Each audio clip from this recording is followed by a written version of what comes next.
البروج نام، پہلی آیت کے لفظ البروج کو اس کا نام قرار دیا گیا ہے۔ زمانہ نزول، اس کا مضمون خود یہ بتا رہا ہے کہ یہ سورہ مکہ معظمہ کے اس دور میں نازل ہوئی ہے جب ظلم و ستم پوری شدت کے ساتھ برپا تھا اور کفار مکہ مسلمانوں کو سخت سے سخت عذاب دے کر ایمان سے پھیر دینے کی کوشش کر رہے تھے۔ موضوع اور مضمون،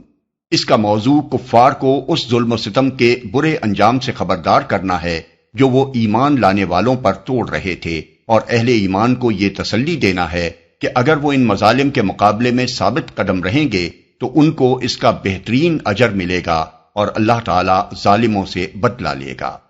اس سلسلے میں سب سے پہلے اصحاب الاخدود کا قصہ سنایا گیا ہے، جنہوں نے ایمان لانے والوں کو آگ سے بھرے ہوئے گڑھوں میں پھینک پھینک کر جلا دیا تھا، اور اس قصے کے پیرائے میں چند باتیں مومنوں اور کافروں کے ذہن نشین کرائی گئی ہیں۔ ایک یہ کہ جس طرح اصحاب الاخدود خدا کی لعنت اور اس کی مار کے مستحق ہوئے، اسی طرح سرداران مکہ بھی اس کے مستحق بن رہے ہیں۔ دوسرے یہ کہ جس طرح ایمان لانے والوں نے اس وقت آگ کے گڑھوں میں گر کر جان دے دینا قبول کر لیا تھا اور ایمان سے پھرنا قبول نہیں کیا تھا، اسی طرح اب بھی اہل ایمان کو چاہیے کہ ہر سخت سے سخت عذاب بھگت لیں مگر ایمان کی راہ سے نہ ہٹیں۔ تیسرے یہ کہ جس خدا کے ماننے پر کافر بگڑتے اور اہل ایمان اصرار کرتے ہیں وہ سب پر غالب ہے، زمین و آسمان کی سلطنت کا مالک ہے، اپنی ذات میں آپ حمد کا مستحق ہے، اور وہ دونوں گروہوں کے حال کو دیکھ رہا ہے۔ اس لیے یہ امر یقینی ہے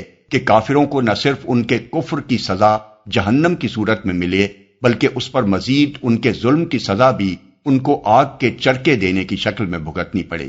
اسی طرح یہ امر بھی یقینی ہے کہ ایمان لا کر نیک عمل کرنے والے جنت میں جائیں گے، اور یہی بڑی کامیابی ہے۔ پھر کفار کو خبردار کیا گیا ہے کہ خدا کی پکڑ بڑی سخت ہے، اگر تم اپنے جتھے کی طاقت کے ضام میں مبتلا ہو تو تم سے بڑے جتھے فرعون اور سمود کے پاس تھے، ان کے لشکروں کا جو انجام ہوا ہے اس سے سبق حاصل کرو۔ خدا کی قدرت تم پر اس طرح محیط ہے کہ اس کے گھیرے سے تم نکل نہیں سکتے، اور قرآن جس کی تکذیب پر تم تلے ہوئے ہو اس کی ہر بات اٹل ہے، وہ اس لوح محفوظ میں ثبت ہے جس کا لکھا کسی کے بدلے نہیں بدل سکتا۔